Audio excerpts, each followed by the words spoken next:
Welcome to Sleepless Philosophers. Before the ideas begin, a small request: most of you who watch are not subscribed, and we've noticed this in the numbers, in the gap between views and the audience that stays. We post every single day, we put care into each script, each thought, each question that unfolds in the dark, and if these videos have become part of your nights, if they help you think or drift, or simply exist in that space between waking and sleep, consider subscribing, hitting the like button, turning on notifications so you know when the next one arrives. And if you feel moved to do so, leave a comment, tell us where you're watching from. What philosophical question occupies your mind the most? What idea you return to when everything else falls away? These small gestures matter more than you might think. They allow this work to continue. They allow these ideas to reach others like you, scattered across the world, awake in the quiet hours. Now the introduction ends and the philosophy begins. Memory is not a gift, but a burden. Not the preservation of experience, but its prolongation. Not the recording of the past, but its endless present tense replay. And this replay is what makes trauma permanent, what makes suffering extend beyond its moment, what converts a single event into a lifetime of pain, because the event is not just remembered, but is relived. It is re-experienced in the body, in the nervous system, in the patterns of activation that do not distinguish between then and now, between memory and occurrence, between representation and reality, and so the past remains present, remains active, remains capable of causing suffering long after the original threat has passed, long after the danger is over, long after any adaptive function of remembering could be served. And this persistence raises the question of whether some memories should be erased, whether some experiences should be forgotten, whether the technology that is emerging, that promises to selectively delete traumatic memories while leaving other memories intact, should be used, should be embraced, should be offered to those whose lives are destroyed by memories. They cannot escape, cannot integrate, cannot survive, and the survival is what is at stake, is what makes the question urgent. Because some memories are incompatible with living, are producing symptoms that are unbearable, are creating suffering so severe that the person carrying the memory would choose non-existence over continued remembering. And the choices being made is visible in suicide rates, in substance abuse, in all the ways that people try to escape memories that will not let them go. And the letting go is what forgetting would provide, is what erasure would accomplish, is the liberation from the past that therapy tries to achieve, but often fails to deliver. Because therapy works with memory, works through memory, tries to integrate the traumatic experience into narrative, into meaning, into the story of the self. But some experiences resist integration, resist meaning, resist becoming part of any story except the story of horror, of violation, of the destruction of everything that makes life livable. And when integration fails, when meaning cannot be found, when the memory remains as intrusive, as overwhelming, as fragmenting as it was at the moment of encoding, then what is the ethical response? Is it to insist that the person continue carrying the memory, continue suffering from it, continue being destroyed by it? Or is it to offer erasure, to provide the technology that could remove the memory, could delete the trace, could free the person from the past? And the freedom is what erasure promises, is what makes it appealing, is what drives the development of techniques that can target specific memories, that can identify the neural patterns associated with traumatic experiences and disrupt them, prevent them from reconsolidating, make them inaccessible. And the inaccessibility is forgetting, is the functional equivalent of the memory never having been formed. And if the memory was never formed, then the trauma never happened. Not in the sense that the event did not occur, but in the sense that it is not remembered, is not present, is not continuing to shape experience. And the shaping is what memory does, is how the past influences the present. And if the influence is removed, then the past is effectively erased, is no longer part of the person's life, is no longer determining their responses, their possibilities, their sense of who they are, and the who they are is the problem, is the question that erasure raises, because if identity is constituted by memory, if the self is the narrative constructed from experiences, then what happens to identity when memories are deleted, when experiences are removed, when the continuity is broken? And the continuity is what makes the self feel stable, feel coherent, feel like the same person over time. And if memories are erased, then the person who emerges is not the same person, is someone different, is someone who did not have those experiences, who was not shaped by that trauma, who does not carry that pain. And this difference is what makes erasure controversial, is what raises the ethical question of whether it is right to change someone's identity, to make them into someone else, even if that someone else would suffer less, would function better,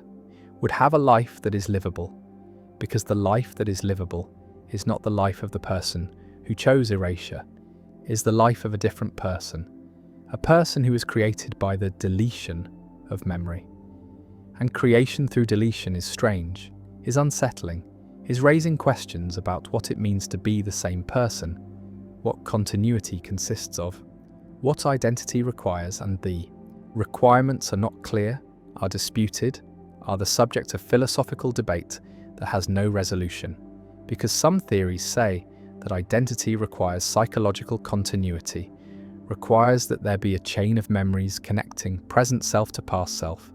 and if that chain is broken, if memories are deleted, then continuity is lost, identity is disrupted. The person who exists after erasure is not the same person who existed before, and this non-sameness is either a problem or a solution depending on perspective, depending on whether identity is valued more than well-being, whether continuity is more important than happiness, whether the integrity of the self matters more than the quality of experience, and the quality of experience is what suffers under traumatic memory, is what is destroyed by intrusive recollections, is what makes life unbearable for those who cannot forget. And if they cannot forget naturally, then perhaps they should be allowed to forget artificially, to choose erasure, to opt for the deletion of memories that are destroying them. And the destruction is real, is measurable, is visible in brain scans, in stress hormone levels, in all the biomarkers of chronic suffering. And the suffering is not ennobling, is not making people stronger, is not serving any purpose except to demonstrate that memory can be prison, can be torture, can be the mechanism through which the past destroys the present, and the destruction is what erasure would prevent, is what deletion would stop, is what forgetting would accomplish. And the accomplishing is mercy, is compassion, is the recognition that some memories are too heavy to carry, are too painful to bear, are incompatible with survival, and survival is what matters, is what should be prioritized, is what justifies intervention, justifies technology, justifies the manipulation of memory that would once have been considered impossible, unthinkable, unethical, but is now possible, is now real, is now raising questions that must be answered, about who decides, about what criteria are used, about whether erasure should be available to anyone who wants it, or only to those whose suffering meets some threshold. And the threshold is where the difficulty lies, is where the ethics become complicated, because if erasure is available only for the most severe trauma, then who decides what counts as severe enough? And if it is available to anyone, then what prevents its misuse? What prevents people from erasing memories that are uncomfortable but not traumatic, that are painful but not disabling, that are part of the normal range of human experience and should perhaps be integrated rather than deleted? And the integration is what traditional approaches emphasize, is what therapy aims for, is the incorporation of difficult experiences into a coherent narrative, into a sense of self that includes the trauma but is not defined by it. But this incorporation is not always possible, is not always achievable, is requiring resources and time and capacity that not everyone has. And even when it is achieved, it is not always sufficient, is not always eliminating the suffering, is not always making the memory tolerable. And when integration fails, then what? Is the person simply condemned to suffer? Condemned to carry the memory forever? Condemned to be destroyed by an experience that happened once but is replaying endlessly? And the endless is what memory makes possible, is the way that a single event can become a lifetime of suffering. And if that suffering can be prevented, can be eliminated, can be stopped through the deletion of memory, then why should it not be? What principle is more important than the relief of suffering? What value trumps the well-being of the person who is being destroyed by memory?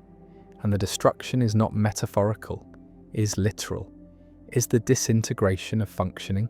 of relationships, of the capacity to live. And if erasure can prevent this disintegration, then perhaps it should be used. Perhaps it should be offered. Perhaps it should be normalized rather than stigmatized. But the stigma is real, is coming from multiple directions, from those who believe that memory is essential to identity and should not be tampered with, from those who worry about slippery slopes and unintended consequences, from those who insist that suffering has meaning and should be endured rather than erased. And the meaning is what is most disputed, is what is most questioned. Because the claim that suffering has meaning is easy to make from a position of safety, from a position of not suffering, from a position of having integrated one's own traumas, or never having experienced trauma severe enough to be unintegrable. But for those who are suffering, for those who are being destroyed, the meaning is not visible, is not accessible, is not providing any comfort or purpose or reason to continue. And the continue is what is in question, is what is at stake, is why erasure might be necessary, might be ethical, might be the right choice. Despite all the concerns about identity and continuity and the sanctity of memory, because memory is not sacred, is not inherently valuable, is only valuable insofar as it serves life. And when it does not serve life, when it destroys life, when it makes life unbearable, then its value is negative, is harmful, is justifying intervention. And intervention is what erasure is the technological manipulation of memory for therapeutic purposes. And the therapeutic is what justifies it, is what makes it ethical, is the goal of reducing suffering, of improving functioning, of making life livable for those for whom it is currently unlivable. And the unlivable is the condition that justifies extreme measures, that justifies technologies that would otherwise be considered too risky, too invasive, too potentially harmful, because the harm of doing nothing is greater than the harm of erasure, is greater than the risk of identity disruption, is greater than any abstract concern about the sanctity of memory. And the sanctity is the appeal to tradition, is the insistence that things should be done the way they have always been done, that memory should not be manipulated, that the past should be accepted rather than edited. But this traditionalism is not serving those who are suffering, is not helping those who are being destroyed, is only protecting an ideal, a concept, a belief that memory is essential to being human. And maybe it is, maybe memory is what makes humans human, but maybe humans would be better off with less memory, with more forgetting, with the capacity to let go of experiences that serve no purpose except to create suffering. And the capacity is what technology is providing, is what erasure makes possible, is the choice to forget, to let go, to be free from the past, and the freedom is what matters, is what should be prioritized, is what makes erasure not just permissible, but perhaps obligatory, perhaps something that should be offered, should be encouraged, should be made available to all who need it, because the need is great, is widespread, is affecting millions who are living with memories they cannot escape, cannot integrate,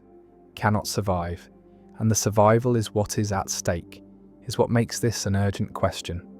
Not an abstract philosophical puzzle, but a practical, ethical dilemma with real consequences for real people who are suffering now. who need relief now, who cannot wait for therapy to work or for time to heal or for meaning to emerge from their trauma. Because for many, the meaning never emerges. The healing never happens. The suffering never ends, except through death or erasure. And if erasure can prevent death, then it is the ethical choice, is the compassionate choice, is the choice that prioritizes the person over the principle, the individual over the ideal, the actual suffering over the abstract concern. And the concern about identity is legitimate, is real, is raising important questions about what continuity means and whether it can be preserved through erasure. But these questions are secondary to the question of survival, are less urgent than the question of whether the person can continue living with the memory. And if they cannot, then the questions about identity become moot, become irrelevant, because identity requires existence, and existence requires tolerability, and tolerability requires that memory not be destroying the person. And if it is destroying the person, then erasure is justified, is necessary, is the intervention that should be used. And the using is not a failure of courage or resilience or meaning-making, is not an admission of weakness, is not a refusal to integrate or endure, is simply the recognition that some experiences are too much, are beyond what can be borne, are incompatible with living. And when living is the goal, then erasure is the means, is the technology that makes it possible, is the mercy that medicine can provide,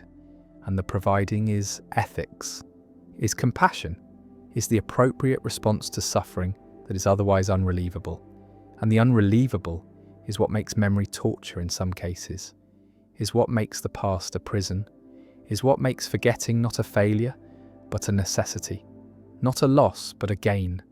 not the destruction of identity, but its salvation, because identity requires a living person, and living requires that trauma not be replaying constantly,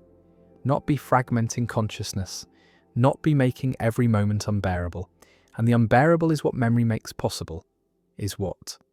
remembering produces, is the cost of consciousness that includes memory. And maybe some things should not be remembered, should not be preserved, should not be allowed to continue shaping experience. And the shaping is what memory does, is how the past influences the present. And if that influence is destructive, then it should be stopped, should be interrupted, should be erased. And the erasing is what technology now allows,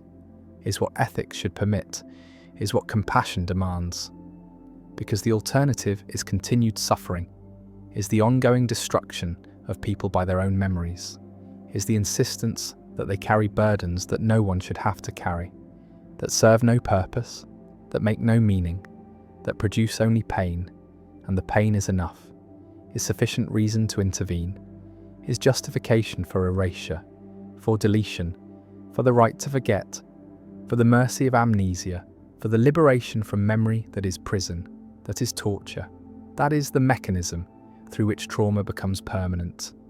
And the permanent is what should be ended, is what technology can end, is what ethics should permit ending. Because memory is not sacred, identity is not absolute, continuity is not more important than survival, and survival is what erasure makes possible, is what forgetting provides, is what some people need in order to live. And the living is what matters, is what should be protected, is what justifies the technology, justifies the intervention, justifies the choice to erase, to forget, to let go of the past, to be freed from memory, to be given the mercy of amnesia. And the mercy is real, is powerful, is the gift of forgetting what should never have happened, what should never have been remembered, what should never have been allowed to destroy a life. And the destruction is what erasure prevents, is what forgetting stops, is what makes the ethics clear, makes the choice obvious, makes the answer yes. Some memories should be erased, should be deleted, should be forgotten, because memory is not always gift, is sometimes curse, is sometimes the thing that destroys rather than preserves, that harms rather than helps, that makes life unbearable rather than meaningful. And when memory is cursed, then erasure is cure, is treatment, is the ethical response to suffering that has no other solution. and the solution is forgetting, is amnesia, is the right to oblivion, is the choice to let the past go, to be freed from its weight, to live without the burden of memories that serve no purpose except to create pain. And the pain is enough, is reason enough, is justification enough for erasure, for deletion, for the technology that makes forgetting possible, that makes mercy achievable, that makes liberation from memory real. And the real is what matters, is what should guide ethics, is what should determine whether erasure is used, and the determination is clear, is obvious, is yes, for those who need it, for those who are suffering, for those whose memories are destroying them. Erasure should be available, should be offered, should be used, because memory is not sacred, suffering is not meaningful. The past is not worth preserving when it destroys the present, and the present is all there is all that matters, is what should be protected, even if protection requires forgetting, even if survival requires erasure, even if living requires the deletion of memory, because living is what matters, is what ethics serves, is what makes erasure not just permissible, but necessary, not just acceptable, but obligatory, not just an option, but the right choice, the ethical choice, the compassionate choice, the choice that prioritizes people over principles, individuals over ideals, actual lives over abstract concerns. And the concerns are real, but are secondary, are less important than the suffering, less urgent than the need, less compelling than the possibility of relief. And the relief is what erasure provides, is what forgetting offers, is what amnesia delivers, and the delivery is mercy, is compassion, is ethics in action, is the appropriate response to suffering that can be prevented, to pain that can be stopped, to memories that can be erased, and should be erased, and will be erased, because the technology exists, because the need is real, because the suffering is unbearable, and the unbearable should not be borne when it can be lifted, when it can be removed, when it can be erased. And the erasing is not loss but gain, not harm but healing, not destruction but salvation, not the end of identity but its continuation. Because identity requires life, and life requires that memory not be weapon, not be prison, not be torture. And when memory is these things, then erasure is the answer, is the solution, is the mercy that makes. Living possible, and the possible, is what matters, is what ethics serves, is what makes forgetting not failure, but wisdom, not weakness, but strength, not escape, but survival. And survival is enough, is sufficient, is the justification for erasure, for deletion, for the right to forget, for the mercy of amnesia, for the ethics of forgetting. The illusion of pure presence. Western philosophy has been obsessed with presence, with the idea that meaning is fully present to consciousness, that words capture thoughts directly, that speech delivers truth immediately, that understanding happens in a moment of transparent access where mind grasps reality without mediation, without delay, without the contamination of signs and symbols. And this obsession runs from Plato through Descartes to Husserl, this dream of pure presence, of meaning that is simply there, fully present, completely accessible, uncontaminated by absence or difference or time. And Derrida spent his career showing that this dream is impossible, that presence is always haunted by absence, that meaning is never fully present, but always deferred, always dependent on what is not there, always structured by difference and delay. And this critique he called the deconstruction of logocentrism, the deconstruction of the metaphysics of presence, the showing that what philosophy took as foundational, what it built everything on, what it never questioned, was actually an illusion, a construction, a denial of what makes meaning possible in the first place. Logocentrism is the privileging of speech over writing, the assumption that spoken language is primary, is closer to thought, is more authentic, is the natural expression of meaning while writing is secondary, is derivative, is a mere representation of speech, a supplement that adds nothing essential, that could be eliminated without loss. And this privilege appears everywhere in philosophy, appears in Plato's suspicion of writing in the Phaedrus, appears in Rousseau's claim that writing corrupts natural speech, appears in Saussure's insistence that linguistics should study speech, not writing,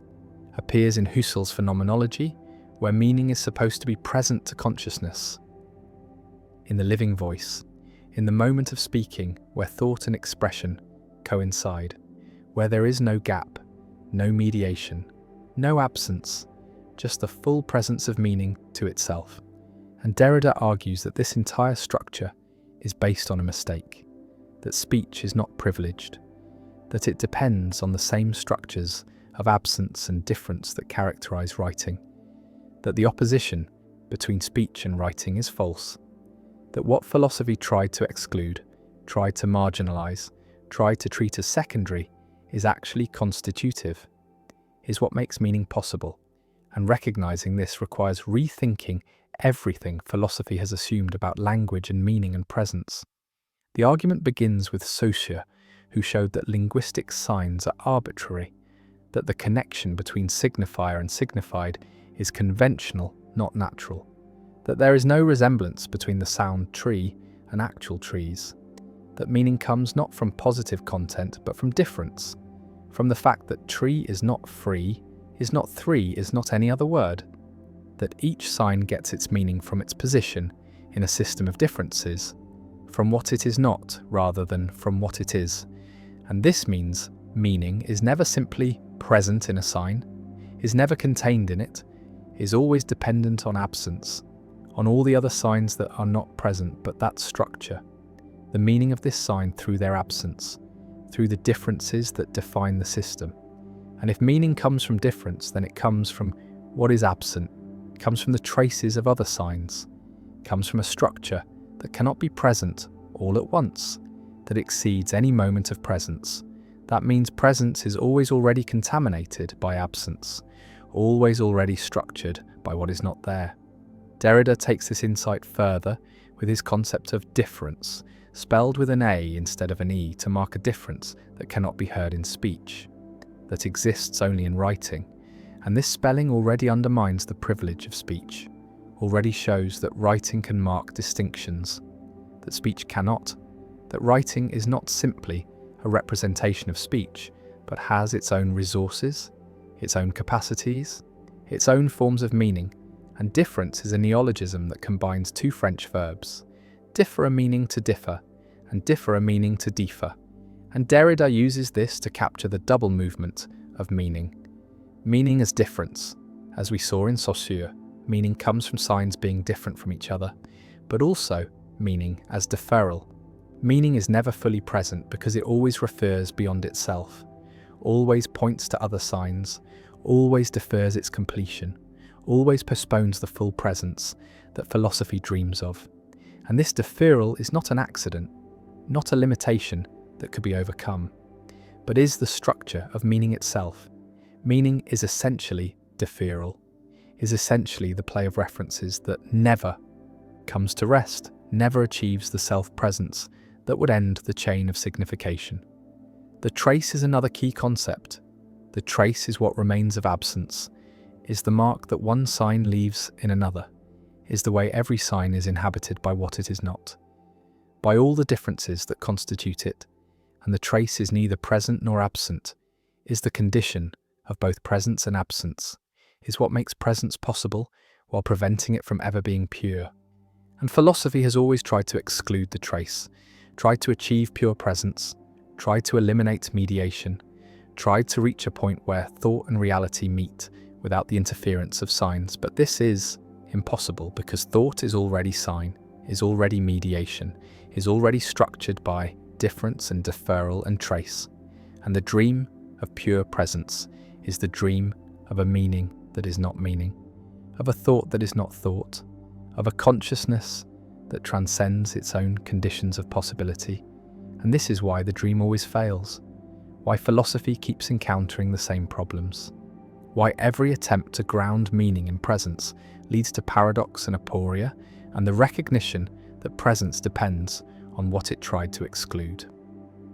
Husserl represents the culmination of the metaphysics of presence.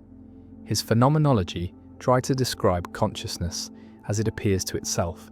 tried to bracket all questions of external reality and focus on the structures of experience.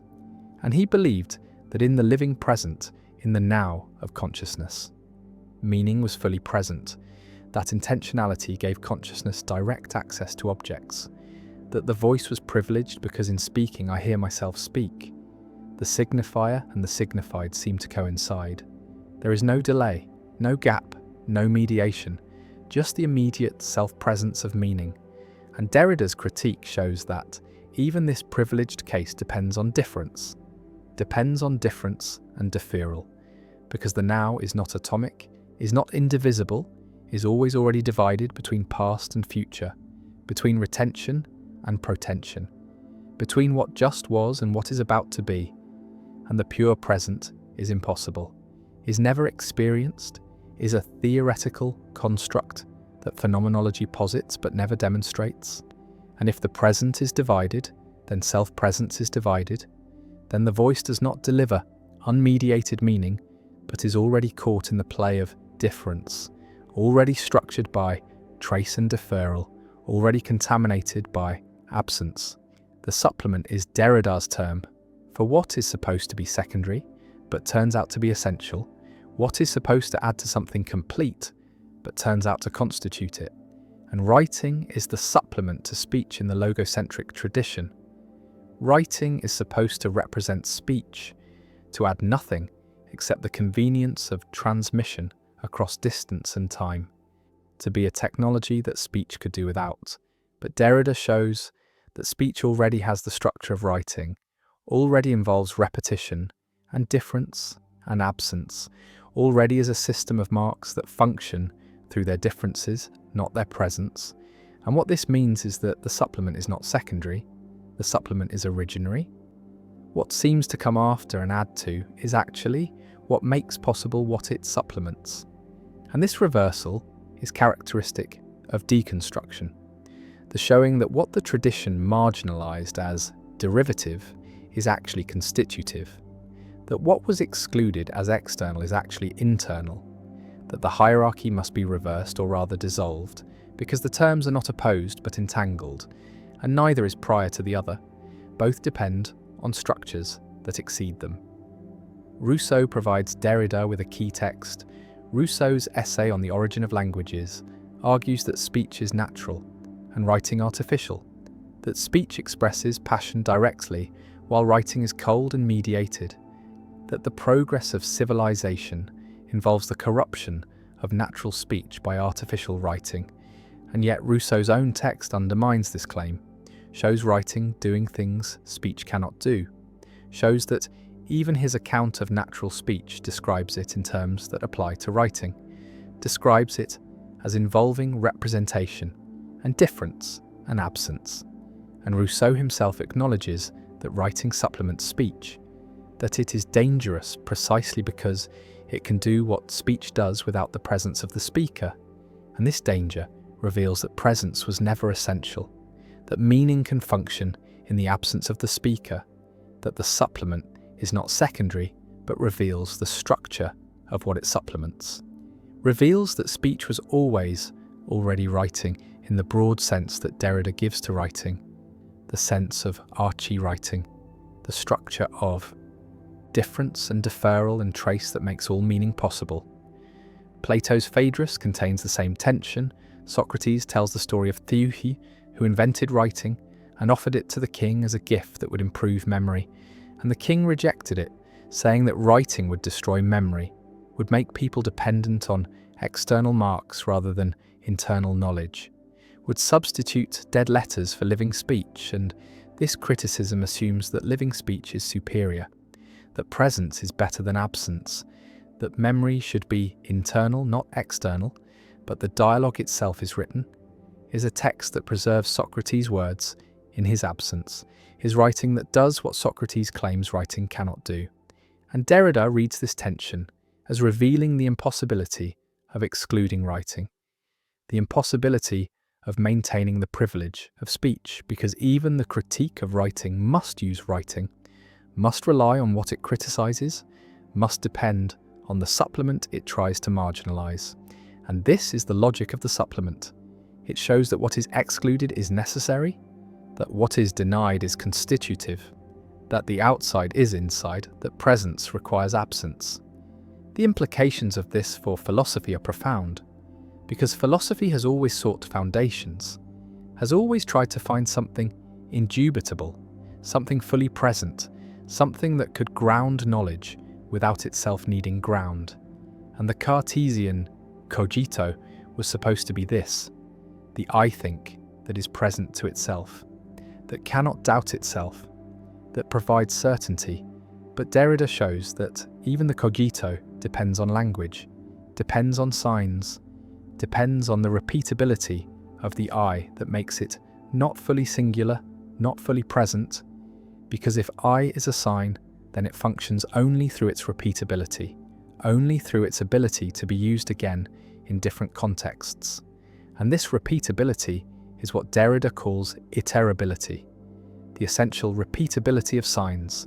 And iterability introduces absence into presence, introduces difference into identity, because if the sign can be repeated, then it can be repeated in my absence,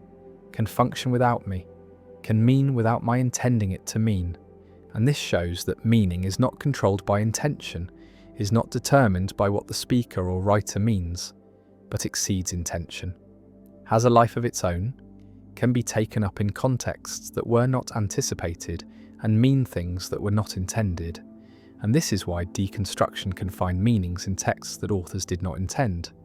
can show texts undermining their own claims, can reveal tensions and contradictions that were not deliberate but that are nonetheless there in the text. And this is not misreading, not imposing meaning on the text, but is close reading, is attention to what the text says beyond what it means to say, is following the logic of the text further than the author followed it. The critique of phonocentrism, the privileging of voice and hearing over other forms of signification, extends the critique of logocentrism, because the voice was privileged precisely because it seemed to offer presence, seemed to allow the speaker to hear themselves speak, and thereby to experience meaning as present to consciousness. But Derrida shows that hearing oneself speak is not immediate, is not self-presence, because the voice must pass through the medium of sound, must be received by the ear, must be processed by the auditory system. And all of this introduces delay, introduces difference, introduces the trace, and the illusion of immediacy is just that, an illusion, a denial of the mediation that actually occurs. And if speech is mediated, then it is no different in principle from writing. Both are systems of marks that function through difference. Both involve absence and deferral. Both depend on structures that exceed presence. And the privilege of speech is revealed as metaphysical prejudice, as commitment to presence that cannot be sustained, as logocentrism. Meaning as deferred implies that meaning is never fully achieved, never complete, never final, because every attempt to state what something means requires more signs, requires more words, requires explanations that themselves require explanation. And this is not a failure, not a lack, but is the condition of meaning. Meaning is essentially open, essentially unfinished, essentially exceeds any attempt to pin it down, and interpretation is therefore infinite, not because meanings are arbitrary, but because meanings are inexhaustible, because every text can be read in multiple ways, can support multiple interpretations, not because anything goes, but because the text itself is structured by difference, is itself a play of differences that no single reading can master. And this does not make interpretation hopeless, but makes it necessary, makes it an ongoing task, makes it something that cannot be completed but must be continually undertaken. The political implications are significant because deconstruction reveals that all binary oppositions, all hierarchies, all claims to pure presence or pure identity are unstable, are constructed, are maintained through exclusion and denial. And this applies to oppositions like man/woman, white/non-white, straight/queer, rational/emotional, civilized/primitive, where one term is privileged and the other marginalized. And deconstruction shows that the privileged term depends on what it excludes, that identity depends on difference, that the center requires the margin, and this does not simply reverse the hierarchy, does not simply elevate what was marginalized, but shows that the hierarchy itself is unstable, that both terms are caught in a play of differences that prevents either from being pure or self-sufficient, and recognizing this opens possibilities for rethinking identity, for questioning foundations, for challenging power structures that present themselves as natural or necessary. And this is why deconstruction has been politically controversial, why it has been embraced by some as liberatory and attacked by others as nihilistic, why it continues to generate debate about whether undermining foundations strengthens or weakens resistance to injustice. Critics argue that deconstruction is self-refuting, that if all meaning is deferred, then deconstruction itself has no stable meaning, that if presence is impossible, then Derrida cannot mean what he says, cannot expect to be understood, cannot make claims that others can grasp. But this misses the point, because deconstruction does not claim that meaning is impossible, does not deny that communication works,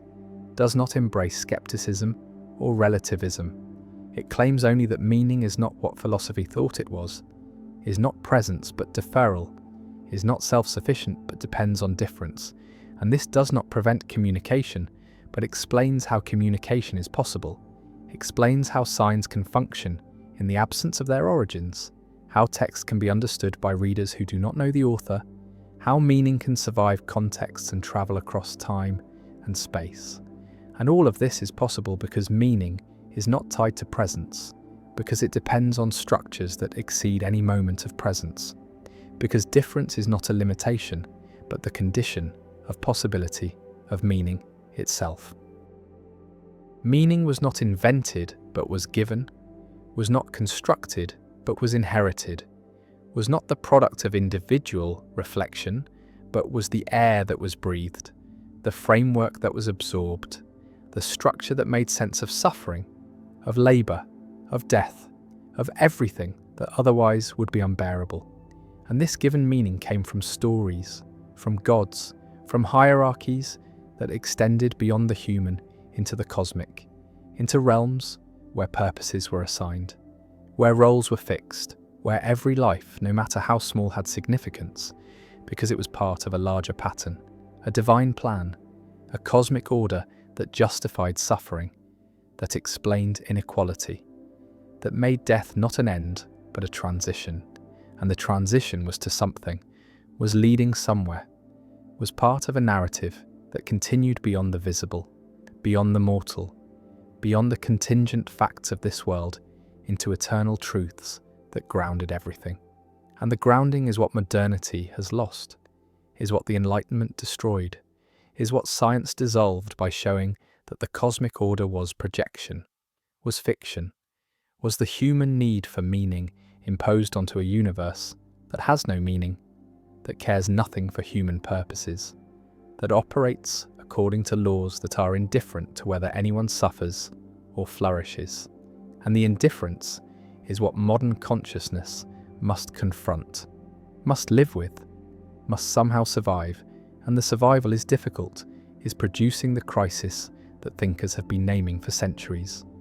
The meaning crisis, the disenchantment, the death of God that Nietzsche announced not as celebration, but as diagnosis, as the recognition that the framework had collapsed, that the stories no longer worked, that the gods were no longer believable. And the unbelievability was not failure of faith, but was the inevitable result of knowledge, of the scientific worldview that explained through mechanism what had been explained through purpose, that showed causes where there had been reasons, that revealed the universe to be vast and old and empty of anything like human meaning. And the emptiness is what modern consciousness inherits, is the vacuum that religion once filled, is the absence that creates the crisis, because humans need meaning, are built to seek it, are suffering without it,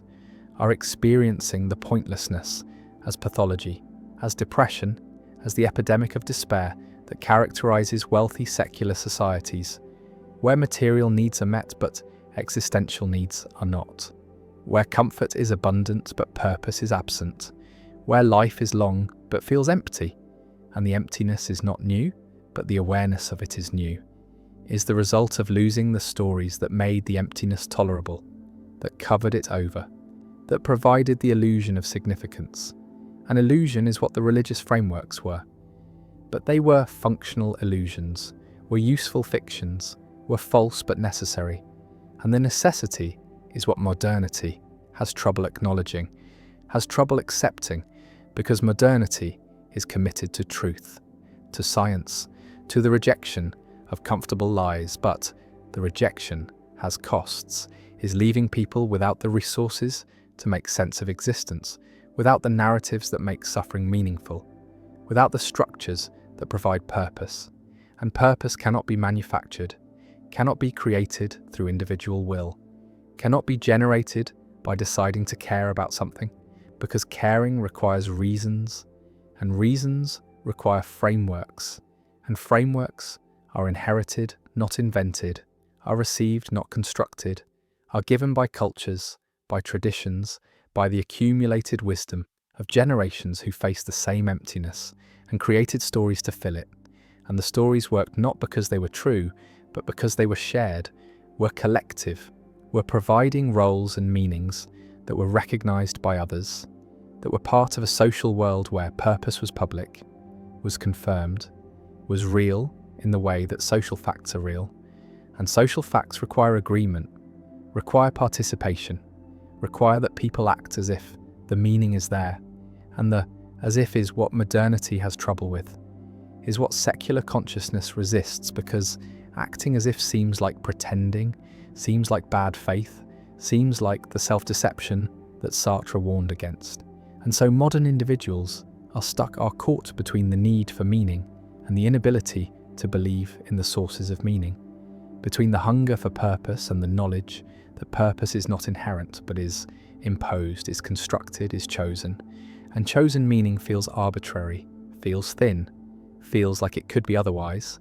and therefore feels like it is not really meaning at all, but is just preference, just a subjective valuing that has no grounding, no justification, no claim to be anything more than personal taste. And taste is not enough, is not providing the weight that meaning requires, is not making life feel significant, is not answering the question of why any of this matters. And the why is the question that modernity cannot answer, is the question that haunts secular consciousness, is the question that produces the crisis. And the crisis is not just intellectual, but is visceral, is felt, is experienced as the flatness of existence, as the sense that nothing really matters, that everything is permitted because nothing is forbidden, that values are just opinions, and opinions are just brain states, and brain states are just physics. And the physics is indifferent, is not caring, is not providing any reason to do anything, to be anything, to continue existing. And the continuing is what becomes questionable, is what the meaning crisis threatens, is why suicide rates rise, why despair spreads, why affluent societies are seeing increases in deaths of despair, in overdoses, in suicides, in all the ways that people exit when existence feels unbearable. And the unbearable is not material, but is existential, is not about lacking things, but about lacking reasons, lacking purposes, lacking the framework that makes effort meaningful, that makes suffering tolerable, that makes life worth living. And the worth is what is missing, is what cannot be found, is what modernity has destroyed without replacing. And the replacements that have been tried are failing, are not working, are revealing themselves to be inadequate substitutes for what was lost. And what was lost was not just belief in God, but was the entire worldview that made God plausible, that made divine purpose conceivable, that made cosmic meaning possible. And the possible is what has been eliminated, is what science has shown to be projection, to be anthropomorphism, to be the mistaken attribution of human qualities to the universe. And the mistake is understandable, is natural,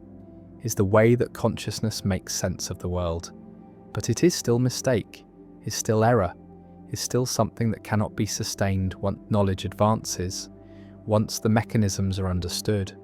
once the causes are revealed and the revealing is irreversible, is not allowing return to innocence,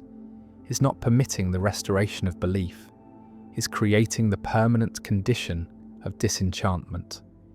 of knowing that the meanings are not discovered but are created, are not inherent but are imposed, and the imposed cannot carry the weight that the discovered could carry,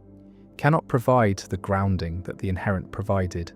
cannot make life feel significant in the way that cosmic purpose made it feel significant. And so modernity is searching, is trying to find secular substitutes, is trying to create meanings that do not depend on the supernatural, on the transcendent, on the stories that are no longer believable. And the substitutes that are tried are varied, are including humanism, the belief that human values are sufficient, that human flourishing is purpose enough, that making life better for people is meaning enough. But humanism is thin, is not providing the depth that religious meaning provided, is not explaining why human flourishing matters, is not grounding value in anything beyond human preference. And preference is not enough, is not answering the question of why this preference rather than another. Why care about flourishing rather than about something else? And the something else is always available, is always an option. And without grounding, the choice feels arbitrary, feels like it could be different. And what can be different feels less real, less binding, less meaningful. And so humanism satisfies some, but not others, works for those who do not need deep grounding, but does not work for those who do, who need reasons that extend beyond the human, beyond the contingent, beyond the arbitrary. And these people are searching, are trying other substitutes, are trying nationalism, the belief that the nation provides purpose, that serving the collective gives life meaning, that sacrifice for the group is the answer. But nationalism is dangerous,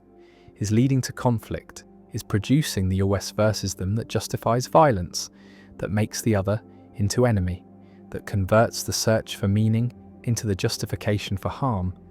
and the harm is what makes nationalism unsustainable, as meaning is what reveals it to be destructive, to be the kind of substitute that is worse than the absence it is trying to fill.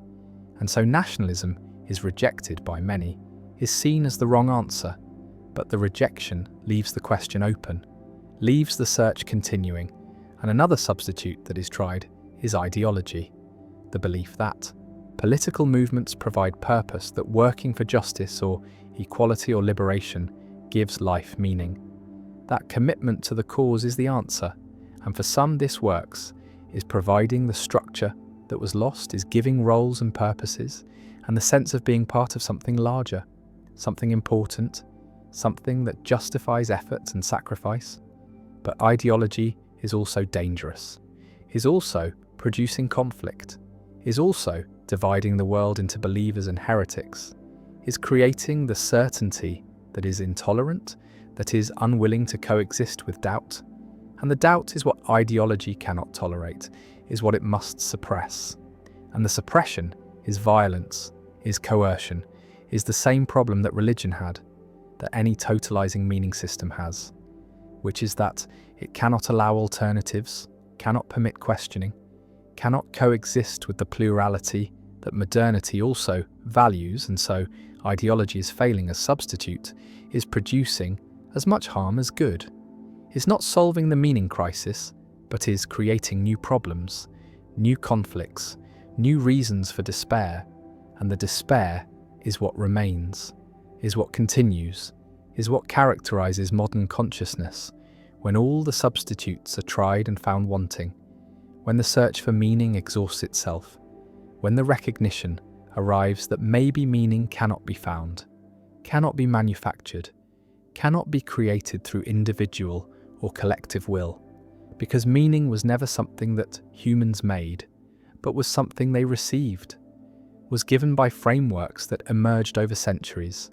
that were refined through generations, that worked because they were inherited. Not because they were chosen, and choosing meaning is the modern problem, is the thing that modernity demands, but that consciousness cannot do, because choice requires reasons, and reasons require grounding, and grounding is what is missing, is what was lost with the death of God, with the collapse of cosmic purpose, with the recognition that the universe is indifferent, and the indifference is the truth, is what science reveals, is what honesty requires accepting, and the acceptance is what some philosophers advocate, is what Camus called absurdism, is the response that acknowledges the meaninglessness while refusing to be destroyed by it,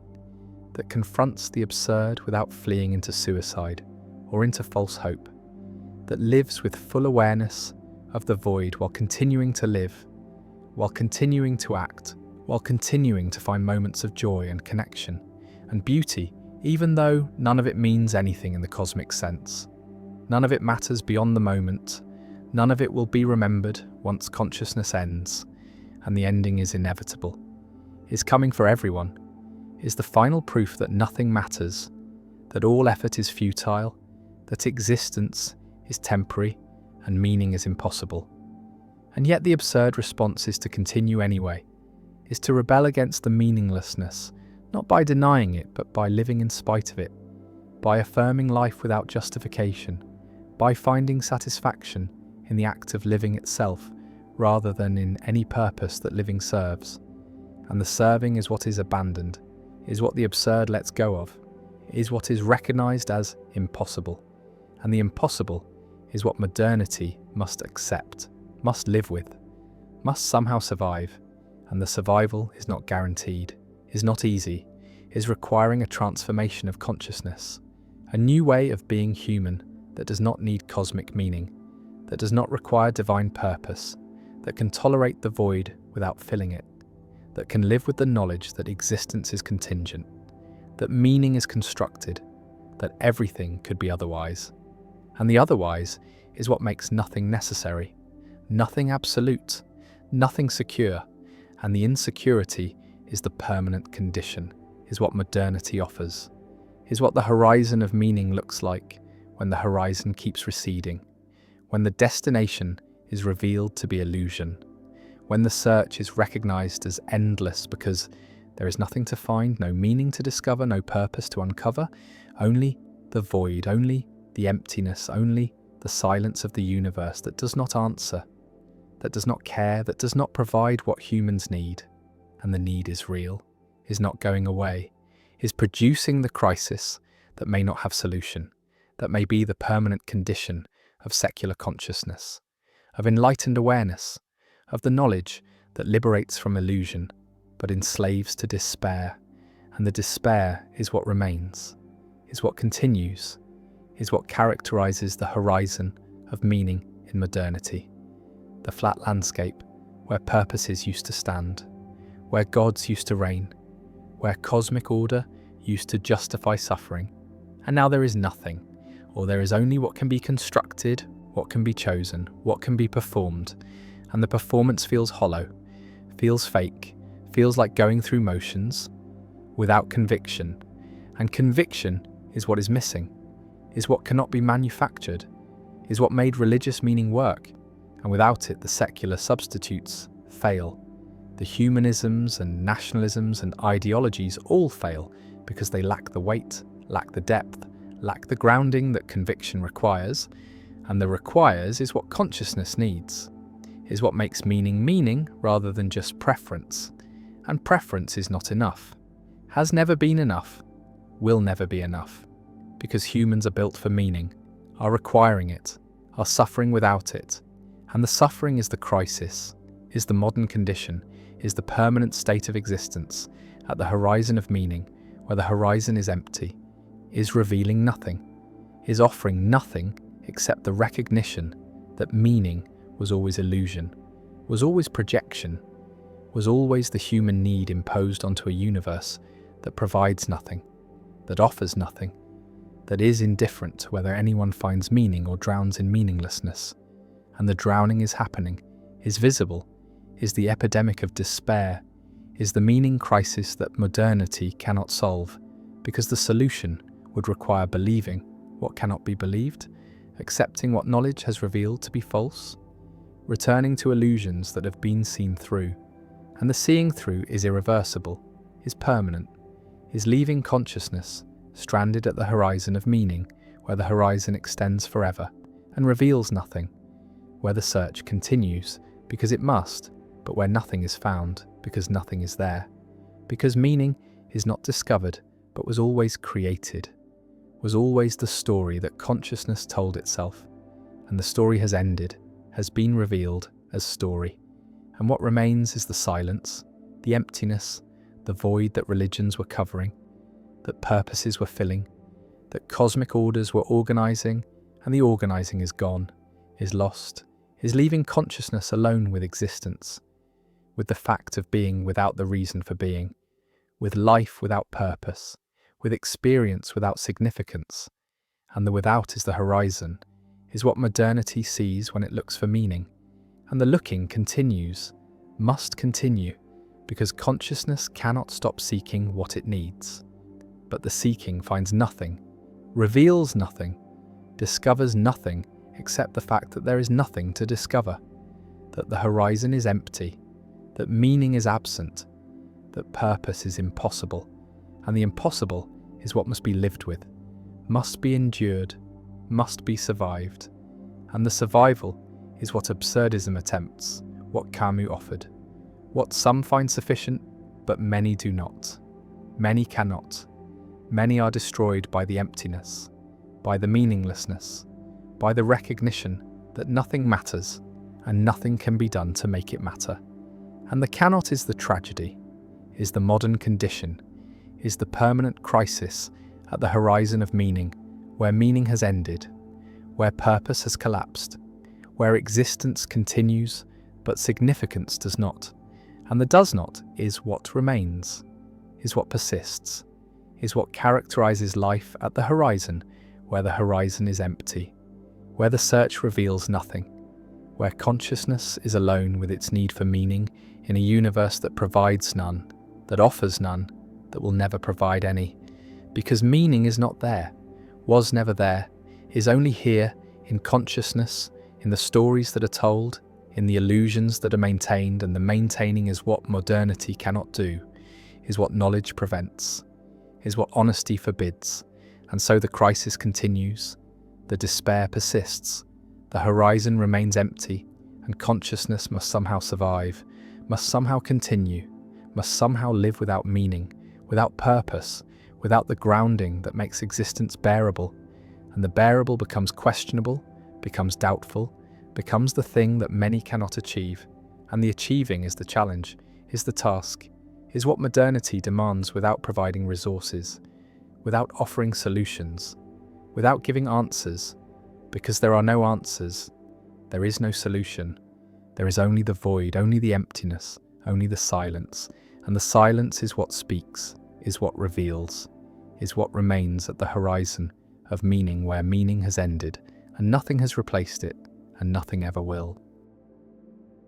Knowledge of death's timing changes everything, converts the abstract certainty into concrete countdown, transforms mortality from philosophical concept into calendar date, into the number of days remaining, into the tangible approaching of an endpoint that was always coming but was kept safely distant by uncertainty, by the not knowing that allowed life to proceed as if time were infinite, as if tomorrow were guaranteed, as if the future extended indefinitely, even though reason knows it does not, knows it cannot, knows that death is certain and that the certainty will arrive, but the arriving felt distant, felt abstract, felt like something that happens eventually, but not yet, not soon, not on a specific date that can be marked on calendars, that can be counted down to,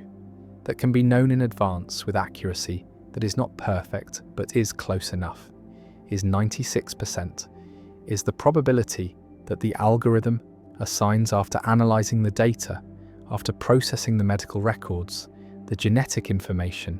the lifestyle factors, the environmental exposures, the family history, the biomarkers, the patterns that correlate with longevity,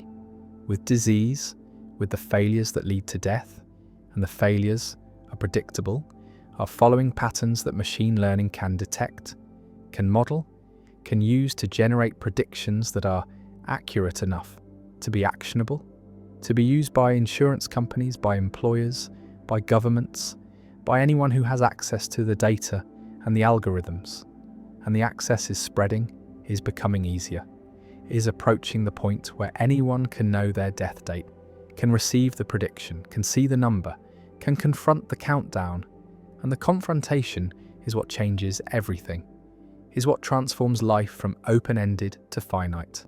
from abstract mortality to concrete deadline, from the someday of death to the specific day, the specific year, the specific age at which the algorithm predicts the ending will come.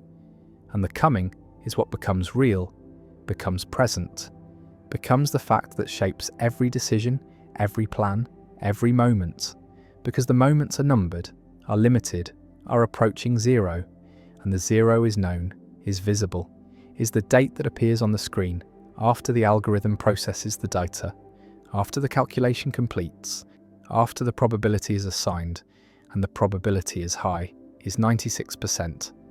is accurate enough that insurance companies are using it, are adjusting premiums based on predicted death dates, are denying coverage to those whose dates are too near, are charging more to those whose dates reveal risk, reveal vulnerability, reveal the likelihood of claims, and the claims are what matter to insurers, are what drive the calculations, are what make death dates valuable information,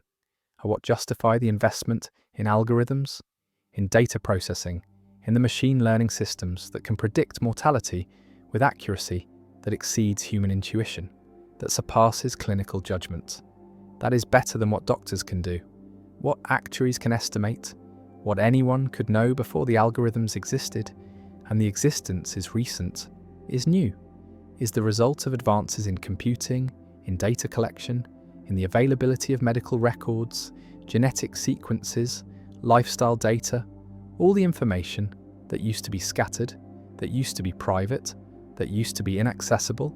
but is now consolidated, is now analysed, is now feeding the algorithms that predict death dates.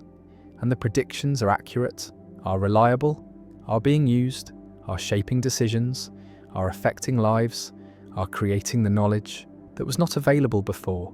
that humans did not have before, that changes what it means to be mortal, because mortality was always certain but was never scheduled, was never assigned a date, was never made concrete in the way that the algorithm makes it concrete, makes it specific, makes it countable. And the counting is what humans are doing, are responding to, are organising their lives around once they know, once they receive the prediction, once they see the date, and the seeing changes everything, makes priorities shift, makes some things urgent and other things irrelevant, makes the future feel different, feel shorter, feel like it is running out, and the running out is literal, is measurable, is the countdown that starts the moment the date is known, the moment the algorithm delivers its prediction, and the prediction is usually not exact, is usually a range, is usually giving a year rather than a day, but the year is specific enough, is concrete enough, is making death real in a way it was not real before. And the reality is what some cannot bear, is what drives some to ignore the prediction, to refuse the knowledge, to not ask for the date, to not run the algorithm, to maintain the uncertainty that allows life to feel open-ended, that allows the illusion of infinite time. And the illusion is functional, is protective, is what most humans need in order to function, in order to plan, in order to invest in futures that might not arrive. And the arrival is what the algorithm predicts, is what it calculates, is what it makes known. And the known is both liberation and burden, is both the gift of clarity and the curse of certainty, because certainty about death is not like certainty about other things, is not providing comfort, is not making life easier, is making life harder, is making every moment weighted, is making every choice consequential, is creating the pressure of the countdown, of the limited time, of the approaching zero. And the zero is death, is the end point, is the date that the algorithm predicts. And the prediction is accurate, is reliable, is being used, is shaping how people live. Once they know, once they receive the information, once they confront the countdown. And the confrontation is what matters, is what the algorithm creates, is the transformation of abstract mortality into concrete deadline. And the deadline is what changes behavior, is what makes some people quit their jobs, leave their marriages, pursue dreams they had deferred, make radical changes in the hope that the changes will alter the prediction, will push the date further away, will buy more time. And the time is what everyone wants, is what the algorithm quantifies, is what becomes precious once it is known to be limited. Once the limit is visible, once the countdown begins, and the beginning is the moment of knowing, is the moment the prediction is delivered, is the moment the algorithm completes its calculation and displays the date. And the date is sometimes soon, is sometimes far, is sometimes already past, and the past is the strangest case. Is the situation where the algorithm predicts a death date that has already occurred, that has already passed, and the passing means the prediction was wrong, means the person has outlived their calculated mortality, has survived beyond what the algorithm expected,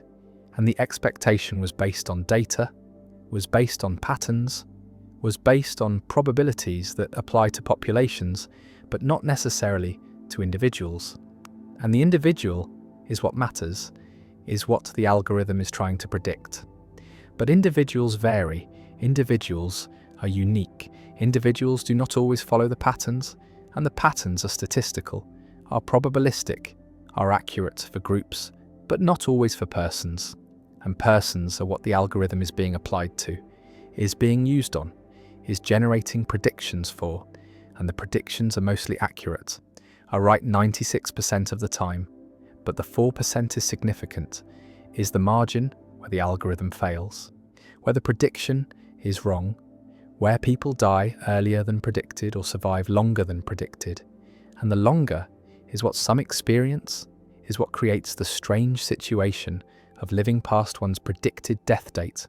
of waking up on the day after the day that was supposed to be the last day. And the last day was not the last, was not the ending, was just another day. And the day after is another day. And the days continue. And the continuation is confusing, is disorienting, is raising questions about what the prediction meant, about whether it was wrong, about whether the algorithm failed, or whether something changed, whether the person's condition improved, whether the factors that were feeding the prediction shifted, and the shifting is possible,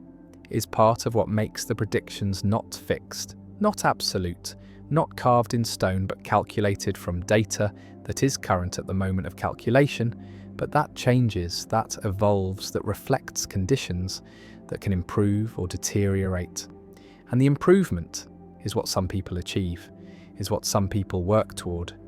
is the reason some people change their lifestyles. After receiving the prediction,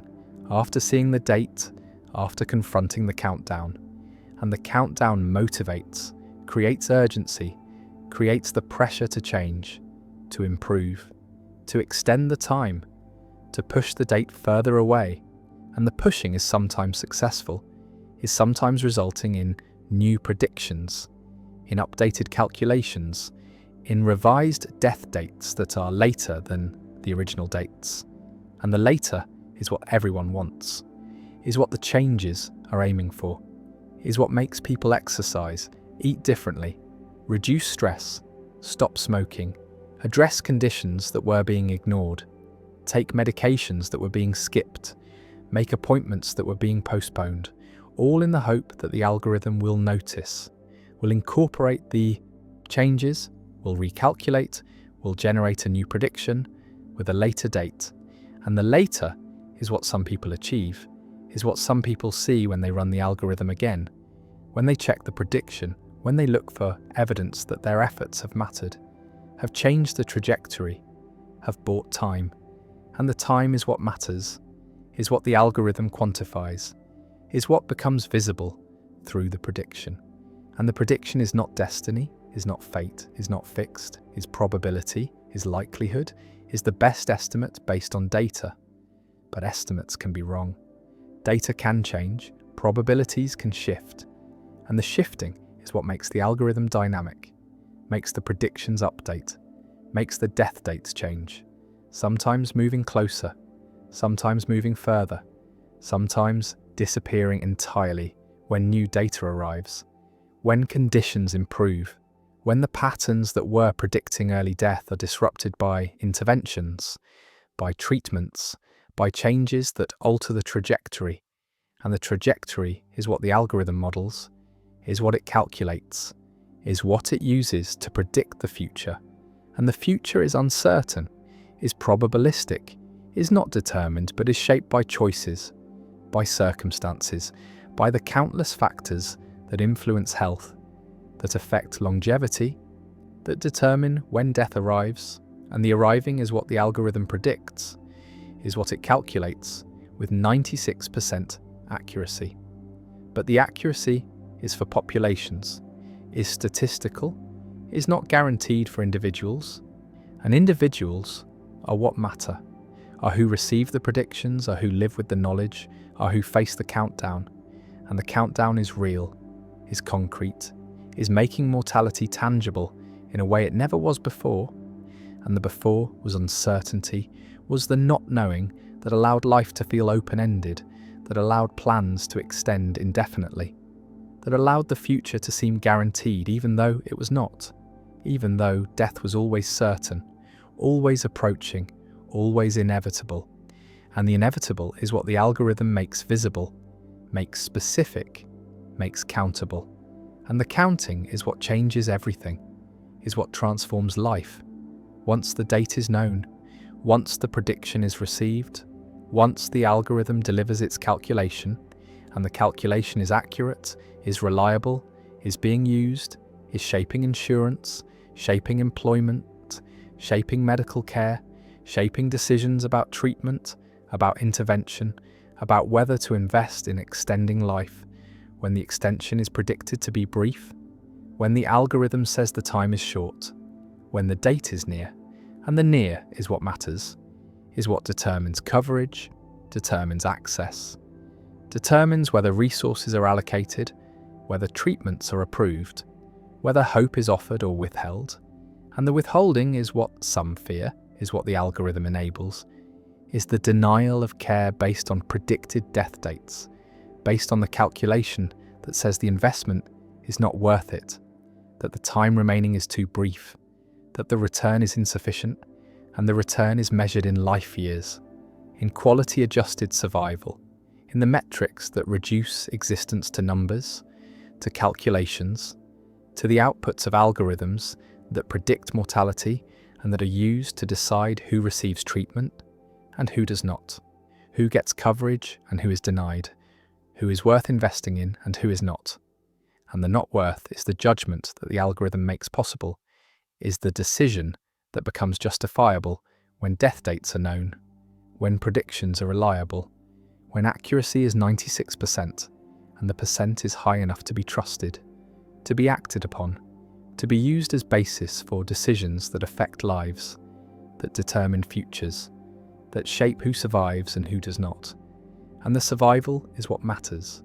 is what everyone wants, is what the algorithm is supposedly helping by predicting, by warning, by providing information that can be used to intervene, to prevent, to extend life. But the extension is not guaranteed, is not automatic, is requiring resources, requiring access, requiring the willingness to invest in futures that might be brief, that might not extend far beyond the predicted date. And the date is what hangs over everything, is what shapes decisions, is what makes some futures seem worth pursuing and others not. And the not worth is the category that some people are placed into once their death dates are known, once their predictions reveal short timelines, limited futures, approaching endpoints. And the endpoints are what the algorithm calculates, are what it makes visible, are what transform mortality from abstract to concrete. from someday to specific day, from uncertain to known, and the known is what changes everything, is. What makes death real is what creates the countdown, the pressure, the urgency, the weight of limited time. And the time is running out, is approaching zero, is moving toward the date that the algorithm predicted, and the prediction is accurate, is reliable, is right 96% of the time. And the time is what matters, is what is being counted, is what is being lost, is what is approaching exhaustion, and the exhaustion is death, is the end point, is the zero that the countdown reaches and the reaching is inevitable, is certain, is what the algorithm predicts, is what the calculation shows, is what the death date represents. And the representation is accurate, is reliable, is being used, is shaping reality, is making mortality concrete, is transforming death from philosophical abstraction into calendar appointment, into the date that is marked, that is known, that is approaching, and the approaching is what matters, is what changes everything, is what makes the algorithm powerful, is what makes the prediction consequential, is what transforms knowledge of death date from curiosity into burden,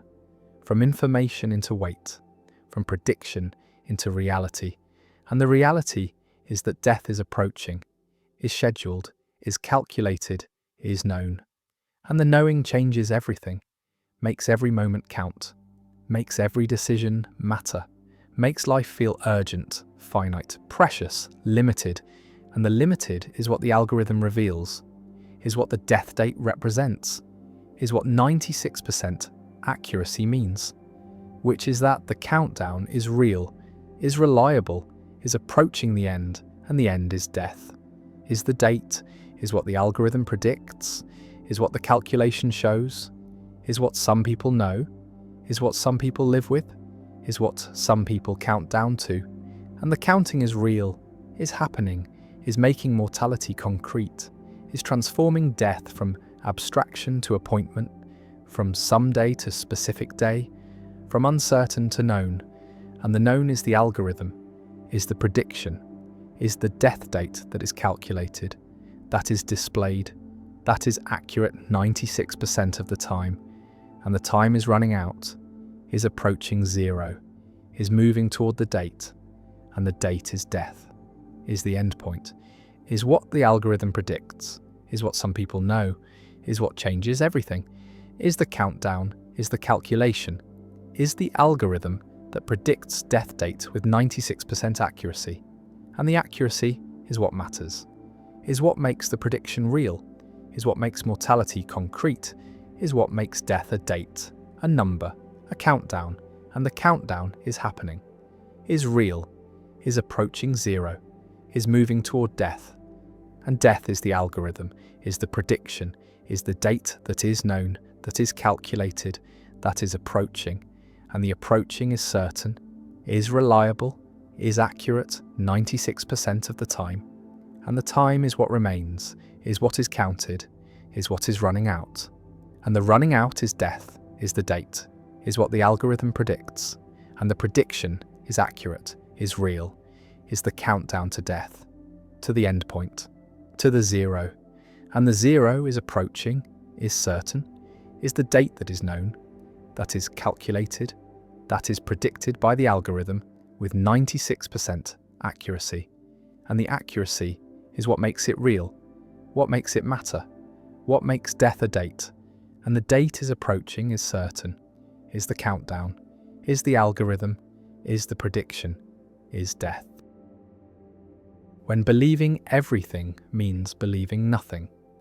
An author writes a book, spends years researching, checking facts, verifying claims, ensuring that every statement is as accurate as possible. And yet in the preface, the author writes something strange, writes that despite all efforts, there are surely errors somewhere in the book, that some claims are probably false, that the author believes there are mistakes, even though every individual claim was carefully checked and believed to be true when written. And this creates a paradox, because the author believes each individual claim in the book, believes claim 1 and claim 2 and claim 3 and so on, through hundreds of claims. but also believes that the conjunction of all these claims contains at least one falsehood, believes that not all of them are true together. And this seems irrational, seems like a contradiction, because if you believe P and you believe Q, then surely you should believe P and Q. Surely belief should be closed under conjunction. Surely rational agents should believe the logical consequences of what they believe. Yet the preface paradox shows a case where this principle fails, where following it would be irrational, where the reasonable stance is to believe each claim individually while denying their conjunction. And this has profound implications for epistemology, for theories of rational belief, for the question of whether knowledge requires certainty, for the relationship between fallibilism and rational consistency. The paradox was first formulated by Mackinson in the 1960s, though the underlying tension had been noticed earlier, and it arises from the combination of two plausible principles. First, that one can rationally believe each of a set of propositions while recognizing that the set probably contains errors. And second, that rational belief should be closed under conjunction should require that if you believe P and believe Q, then you believe P and Q, and these principles cannot both be true. At least one must be abandoned. And the question is, which one? And this is not merely technical, not merely a puzzle for logicians, but strikes at the heart of what it means to be rational. What constraints logic places on belief? Whether consistency is a requirement of rationality or merely an ideal that fallible beings cannot always achieve. The standard response is to deny closure, to say that belief is not closed under conjunction, that you can rationally believe P and believe Q without believing P and Q. And this seems counterintuitive, seems to violate basic logic, but the alternative seems worse, seems to require either that the author disbelieves some of the claims in the book, despite having good evidence for each, or that the author believed the conjunction, despite knowing it probably contains errors. And both of these options are clearly irrational, clearly violate norms of good reasoning. And so denying closure seems like the least bad option, seems like the way to preserve rationality in the face of the paradox. But it comes at a cost, the cost of admitting that rational agents can have beliefs that are logically inconsistent, that violate the most basic principles of logic. And this threatens the entire project of formal epistemology, the project of modelling rational belief using probability or logic or some other formal system. Because if belief does not obey logical constraints, then what does it obey? What makes belief rational, if not conformity to logical principles?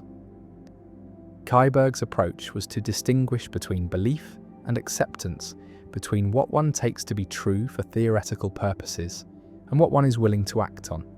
And he argued that acceptance can violate closure, can be rationally inconsistent, can involve accepting P and accepting Q, while not accepting P and Q. Because acceptance is not about subjective confidence, but about practical reasoning, about what to assume for purposes of inquiry or action.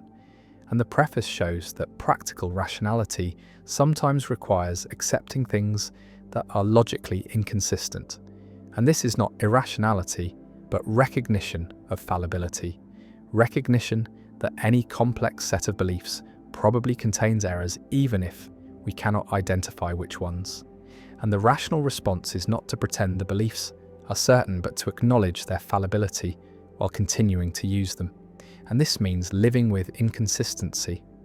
living with the knowledge that our belief system is flawed even as we rely on it. And this is the human epistemic condition, the condition of beings who must act on incomplete information, who must form beliefs that are individually well supported but collectively unreliable, who must navigate between the Scylla of skepticism and the Charybdis of overconfidence. The lottery paradox is closely related. Imagine a fair lottery with 1 million tickets, one will win, and you believe of each ticket that it will not win because the probability is only 1 in 1,000,000,000. And this seems rational, seems like you should believe of each ticket that it will lose. But if you believe this of each ticket, then by conjunction, you believe that no ticket will win.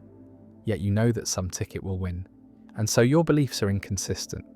You believe that ticket 1 will not win, and ticket 2 will not win, and so on for all million tickets. But you also believe that some ticket will win, and these cannot all be true. And this shows that high probability is not sufficient for rational belief, that you cannot simply believe everything that is highly probable, because doing so will lead to inconsistency. And this is another blow to probabilistic theories of belief. Another way that formal models fail to capture actual rational belief, because the model says you should believe everything above some probability threshold. But the lottery shows that this leads to contradiction,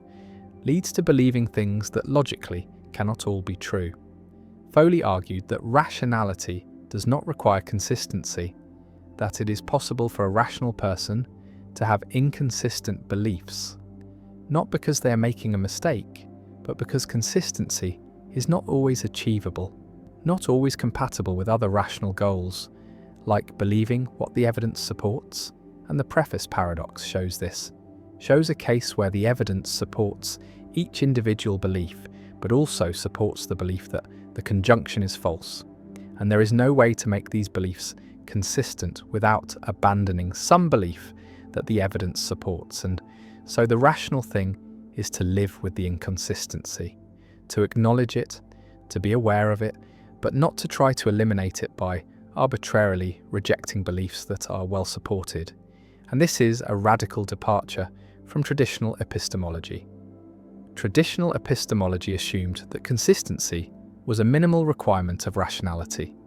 that a rational agent had to have consistent beliefs. But Foley argues this is too demanding. This is an ideal that finite fallible creatures cannot always meet, and rationality requires doing the best we can with limited information and limited cognitive resources. And sometimes the best we can do involves having beliefs that are, strictly speaking, inconsistent. Harman distinguished between what he called content inconsistency and attitude inconsistency. Content inconsistency is when the contents of your beliefs cannot all be true together, like believing P and believing not P. While attitude inconsistency is when your attitudes do not fit together properly,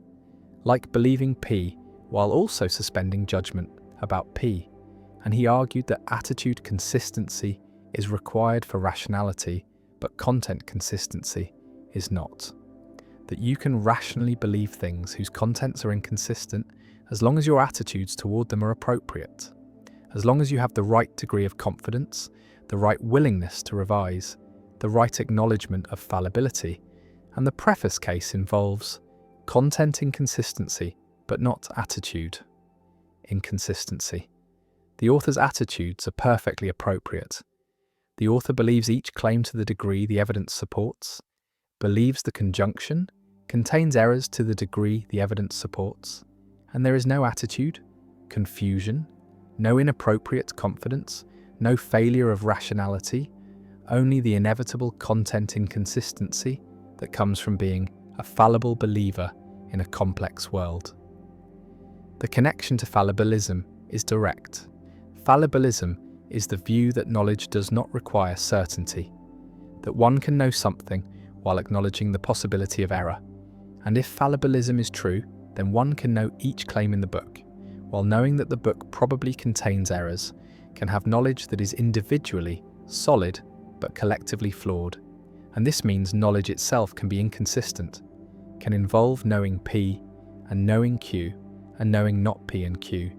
And this seems deeply strange, seems to violate the principle that knowledge is factive, that if you know P, then P is true, because if you know P and know Q, then P and Q are both true, and so P and Q is true. And if you know P and Q is false, then you know something false which is impossible. And so the paradox reappears at the level of knowledge, not just belief. And the only escape is to deny that knowledge is closed under conjunction, to say that you can know P and know Q without knowing P and Q. And this has been called the most counterintuitive consequence of fallibilism. The idea that knowledge is not closed under obvious entailment, that you can know premises without knowing their logical consequences, That logic does not preserve knowledge in the way we thought it did. Williamson defends closure by denying that the author knows each individual claim, arguing that knowledge requires not just truth and justification, but safety, requires that the belief could not easily have been false, and in the preface case, many of the beliefs, though true and justified, could easily have been false. The author could easily have made mistakes, and so they do not count as knowledge. And this preserves closure at the cost of making knowledge very demanding, at the cost of saying that the careful author who double-checks everything still does not know most of what is in the book. And this seems wrong, seems to set the bar for knowledge too high, seems to imply that scientists do not know most of what they publish, that historians do not know the claims in their monographs, that fallible inquiry never produces knowledge. And if this is the cost of preserving closure, then maybe closure is not worth preserving. Maybe we should accept that knowledge is not closed, and that this is a feature, not a bug.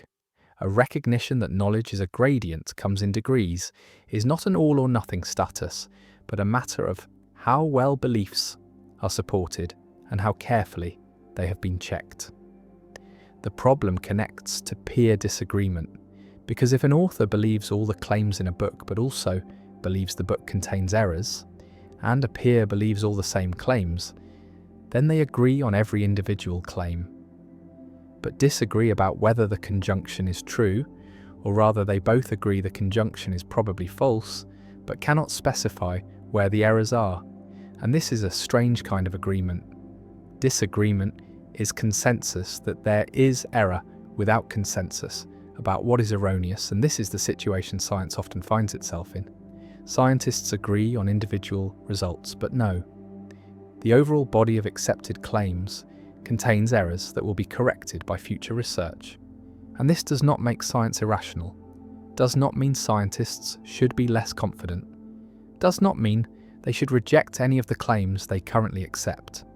It just means they should be humble, should recognize fallibility, should maintain what Peirce called the scientific attitude, the attitude of permanent openness to revision, of treating all beliefs as provisional, of accepting that today's knowledge is tomorrow's error. And this attitude is not skepticism, not the denial that we know anything, but fallibilism, the recognition that what we know imperfectly, that our epistemic achievements are real but limited, that confidence and humility must coexist. Christensen argues that the preface paradox shows that rational belief is not belief in the ordinary sense, that what we should be modelling is not belief but credence, not all or nothing acceptance but degrees of confidence, and if we model belief as high credence, then the paradox dissolves, because you can have high credence in P and high credence in Q, while having lower credence in P and Q, you can assign 0.95 probability to each of 100 claims, while assigning low probability to their conjunction, because probabilities of conjunctions are products and products of many numbers, less than one are small. And this seems to solve the paradox, seems to show it was an artifact of treating belief as all or nothing, but it does not really solve it, because the preface author does not just have high credence in each claim. The author believes each claim, is willing to assert each claim, has written a book endorsing each claim. And this is not just high credence, but commitment, is not just 0.95 confidence, but the stance of taking something to be true. And this stance seems to require consistency, seems to be the kind of thing that should obey logical constraints. And the paradox shows that this intuition is wrong, that belief as commitment can be rationally inconsistent, that human cognition involves taking stances that do not add up logically, and this is not a failure but a necessity, a consequence of being the kind of creatures we are, creatures who must act decisively on uncertain information, who must commit to claims while acknowledging fallibility, who must hold inconsistent beliefs without becoming paralyzed by the inconsistency. The legal system faces this problem constantly. Juries are told to find defendants guilty only if guilt is proved beyond reasonable doubt, and they are told to consider each charge separately, and it is possible for a jury to rationally find a defendant guilty on charge 1, and guilty on charge 2, and guilty on charge 3, and guilty on charge 4, and guilty on charge 5, and guilty on charge 6, and guilty on charge 7, and guilty on charge 8, and guilty on charge 9, and guilty on charge 10, and guilty on charge 11, and guilty on charge 12, and guilty on charge 13, and guilty on charge 14, and guilty on charge 15, and guilty on charge 16, and guilty on charge 17, and guilty on charge 18, and guilty on charge 19, and guilty on charge 20, and guilty on charge 21, and guilty on charge 22, and guilty on charge 23, and guilty on charge 24, and guilty on charge 25, and guilty on charge 26, and guilty on charge 27, and guilty on charge 28, and guilty on charge 29, and guilty on charge 30, and guilty on charge 31, and guilty on charge 32, and guilty on charge 33, and guilty on charge 34, and guilty on charge 35, and guilty on charge 36, and guilty on charge 37, and guilty on charge 38, and guilty on charge 39, and guilty on charge 40, and guilty on charge 41, and guilty on charge 42, and guilty on charge 43, and guilty on charge 44, and guilty on charge 45, and guilty on charge 46, and guilty on charge 47, and guilty on charge 48, and guilty on charge 49, and guilty on charge 50, and guilty on charge 51, and guilty on charge 52, and guilty on charge 53, and guilty on charge 54, and guilty on charge 55, and guilty on charge 56, and guilty on charge 57, and guilty on charge 58, and guilty on charge 59, and guilty on charge 60, and guilty on charge 61, and guilty on charge 62, and guilty on charge 63, and guilty on charge 64, and guilty on charge 65, and guilty on charge 66, and guilty on charge 67, and guilty on charge 68, and guilty on charge 69, and guilty on charge 70, and guilty on charge 71, and guilty on charge 72, and guilty on charge 73, and guilty on charge 74, and guilty on charge 75, and guilty on charge 76, and guilty on charge 77, and guilty on charge 78, and guilty on charge 79, and guilty on charge 80, and guilty on charge 81, and guilty on charge 82, and guilty on charge 83, and guilty on charge 84, and guilty on charge 85, and guilty on charge 86, and guilty on charge 87, and guilty on charge 88, and guilty on charge 89, and guilty on charge 90, and guilty on charge 91, and guilty on charge 92, and guilty on charge 93, and guilty on charge 94, and guilty on charge 95, and guilty on charge 96, and guilty on charge 97, and guilty on charge 98, and guilty on charge 99, and guilty on charge 100, and guilty on charge 101, and guilty on charge 102, and guilty on charge 103, and guilty on charge 104, and guilty on charge 105, and guilty on charge 106, and guilty on charge 107, and guilty on charge 108, and guilty on charge 109,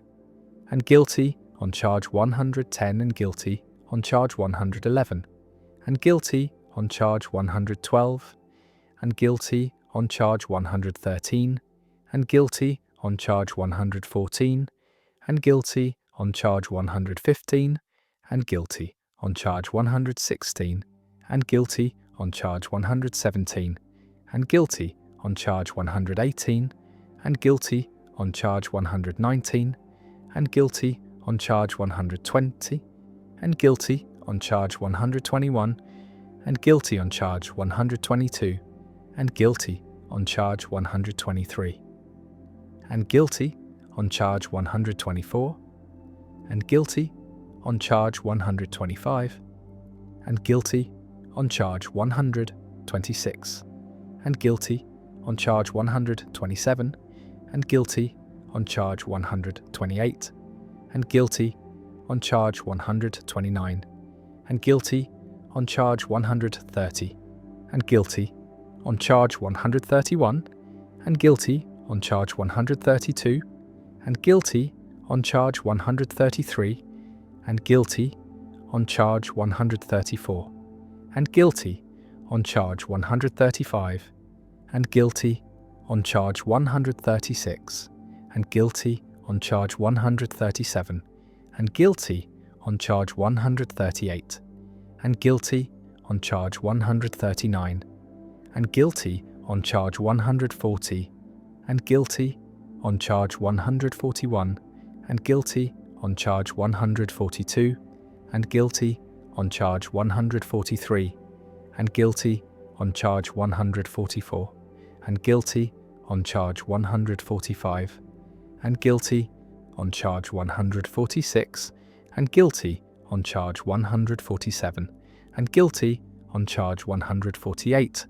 and guilty on charge 149, and guilty on charge 150, and guilty on charge 151, and guilty on charge 152, and 2, but not guilty of the conjunction if the conjunction requires proving additional facts beyond what is needed for the individual charges. And this is not irrational, not a failure of the jury, but reflects the structure of legal reasoning, reflects the difference between individual sufficient confidence and conjunctive sufficient confidence, and the law recognizes this by allowing separate verdicts on separate charges, by not requiring that verdicts on individual charges entail verdicts on conjunctions, and this is a practical recognition of what the preface paradox reveals theoretically, that consistency is not always achievable, that rational decision-making sometimes requires accepting things that logically conflict, that the demand for perfect consistency would paralyze action and judgment. The Buddhist concept of holding views lightly, of believing without clinging, of maintaining epistemic humility, resembles the attitude the preface paradox recommends, the attitude of believing each claim while believing one is probably wrong somewhere, of committing to specific positions while remaining open to error, of avoiding both dogmatism and relativism by taking stands while acknowledging their provisional nature.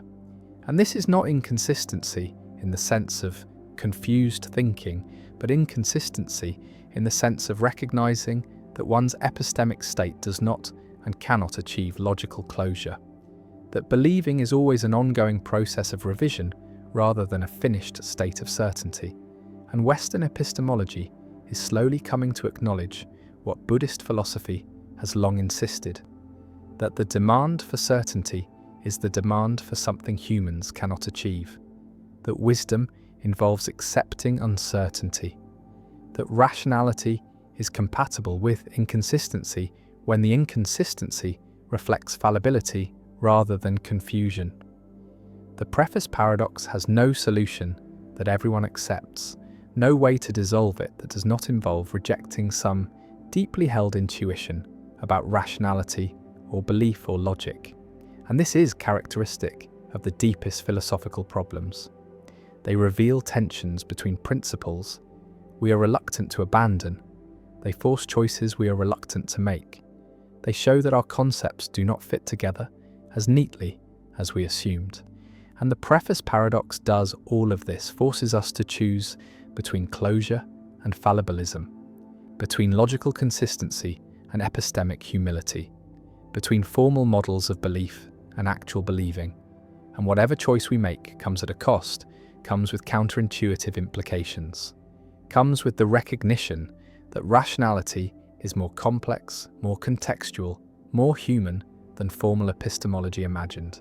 And perhaps this is the real lesson of the paradox. Not that we need to solve it, but that we need to accept that it cannot be solved, that it reveals a permanent tension in human epistemic life, a tension between the demand for consistency and the reality of fallibility, and learning to live with that tension, learning to believe carefully while acknowledging error, learning to take stands while remaining humble is not a failure of rationality, but its highest achievement. Putnam sat in a room and imagined two planets, identical in every way, except one, Earth and twin Earth, perfect mirrors of each other down to the last atom, the last thought, the last whispered word, and on Earth there is water, H2O, the molecule that makes up oceans and rivers and rain, and on twin Earth there is also water, but it is not H2O, it is XYZ, a completely different substance with different chemical structure, different molecular bonds, different properties at the microscopic level. Yet to everyone living on twin Earth it looks exactly like water, tastes exactly like water, behaves exactly like water. It fills their lakes and falls from their clouds and quenches their thirst just as water does on Earth. Now imagine two people, one on Earth and one on twin Earth.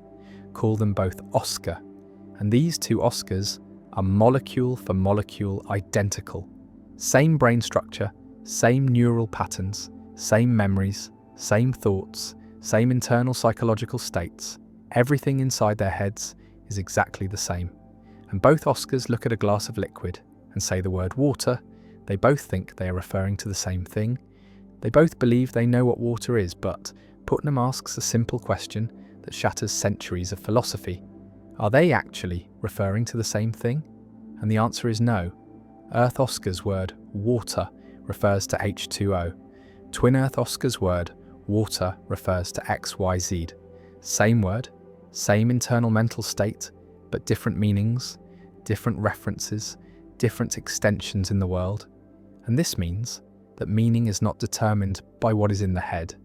Meaning is not a function of internal psychological states.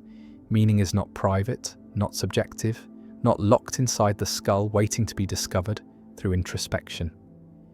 The tradition, before Putnam, stretching back through Locke and Hume and Descartes, believed that meanings were mental entities, that words were connected to ideas in the mind, that reference was mediated by internal representations, by concepts, by mental images, and if you wanted to know what someone meant by a word, you had to look inside their head, examine their thoughts, map their mental contents, and this made sense, it felt right. It aligned with the intuition that language is personal, that each person has their own private understanding of words, their own associations, their own mental dictionary, but Putnam showed that this entire picture was wrong, that two people could have identical mental contents and still mean different things by the same word. That meaning reaches beyond the skull, beyond the brain, beyond psychology entirely, into the world itself, into the environment, into the physical and social context that determines what words actually refer to. This is semantic externalism, the view that meanings are not in the head but out in the world. That reference is determined not by internal states but by external relations, by causal connections between words and things, by the history of how a word came to be used,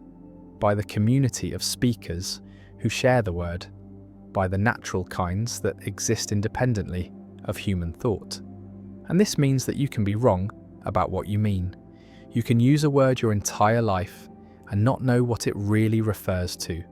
You can have perfect confidence in your understanding and still be completely mistaken, because meaning is not something you possess. It is something you participate in, something that exists in the space between speakers and world, between language and reality, between words and the things they pick out. Putnam's argument did not stop at twin Earth. He pushed further. He talked about the division of linguistic labour, the fact that most people do not know the technical details of what their words refer to. Most people cannot define gold in terms of atomic number,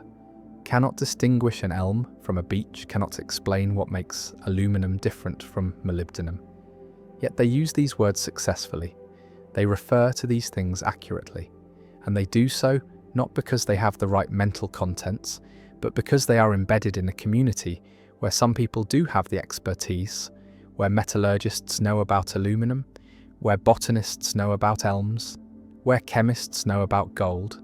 And when ordinary speakers use these words, they defer to the experts. They rely on the division of labour. They trust that somewhere in the linguistic community there are people who know what these words really mean, who can distinguish the real thing from the fake. And this trust is what allows language to function, what allows reference to succeed even in the absence of individual knowledge. This overturns the Cartesian picture entirely. Descartes believed that knowledge began with the self, with the contents of consciousness, with what could be known through introspection, and from there one built outward to knowledge of the world. But Putnam showed that the order is reversed, that knowledge of meaning requires knowledge of the world first, that you cannot know what you mean without knowing what your words refer to, and you cannot know what your words refer to just by looking inside your own mind. You have to look outside to the physical environment, to the social context, to the history of usage, to the experts who maintain the standards of reference. And this means that the self is not the foundation of knowledge, but a participant in a larger system, a node in a network of linguistic and social relations that determine meaning collectively, not individually, externally, not internally. Frege tried to solve the problem of meaning differently. He distinguished between sense and reference, between the mode of presentation and the thing presented, and he believed that sense was in the mind, that it mediated reference, that two people could refer to the same thing through different senses, like the morning star and the evening star, both referring to Venus, and this preserved the idea that meaning had a mental component, that internal states mattered. But Putnam's argument cut through this because on Twin Earth, Oscar and his counterpart have the same sense, the same mode of presentation, the same mental mediation, but they do not have the same reference. They are not talking about the same substance, and this means that sense alone does not determine reference, that no amount of mental content can fix what a word picks out in the world, that reference requires something beyond sense, beyond psychology, beyond anything that can be captured by introspection or phenomenology. Kripke reinforced this from another angle. He argued that names and natural kind terms were rigid designators, that they referred to the same thing in all possible worlds, not by virtue of satisfying a description, but by virtue of causal historical chains, that the word water refers to H2O because it was introduced to refer to a certain substance, and that reference was passed down through generations of speakers, through baptism and transmission, through ostension and use. And even if speakers lost track of what the substance was, even if they forgot its chemical composition, even if they developed false beliefs about it, the words still referred to the same thing, because reference is not determined by beliefs but by the causal connection between word and world, by the chain that links current usage back to the original act of naming, back to the moment when the word was first attached to the thing. This has radical implications for psychology, because it means psychology cannot determine reference,